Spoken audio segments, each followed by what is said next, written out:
महाराज जी, आपके चरणों में कोटि कोटि प्रणाम। महाराज जी, मैं एक जवान हूँ, एक सैनिक हूँ।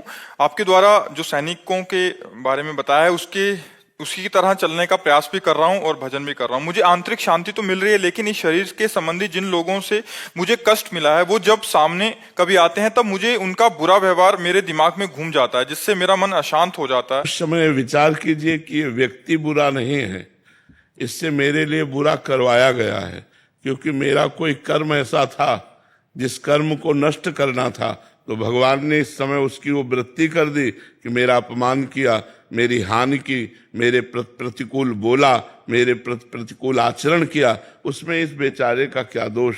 कोई हमें दुख सुख नहीं दे सकता, ये बात ध्यान रखना। हमारा कर्म ही हमको दुख सुख देता है। वो किसी की खोपड़ी में बैठकर निमित्त किसी को भी बना ले, यार ये आदमी हमें पहचानता भी नहीं लेकिन हमें बड़ा सुख दिया।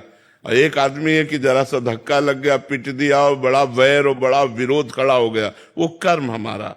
तो अगर हम विवेक के द्वारा देखें तो हमारा कर्म ही, वो बैठे किसी की खोपड़ी में, हमको दुख या सुख जो मिलता है वो निज कृत कर्म भोग सुन भ्राता, अपने किए हुए काम में फल मिलता है। तो कोई आदमी हमारे साथ दुश्मनी कर रहा है तो मेरे ही किसी जन्म का कर्म या इस जन्म का कर्म उसके दिमाग में बैठकर मुझे प्रतिक्षण दुख दे रहा है, इसलिए मुझे सहन करना चाहिए और उस व्यक्ति को क्षमा करना चाहिए, क्योंकि कर्म मेरा ही उसके ऊपर सवार है। ईमानदारी से सत्य बात मानिए, ऐसे कोई दुख सुख किसी को नहीं देता है।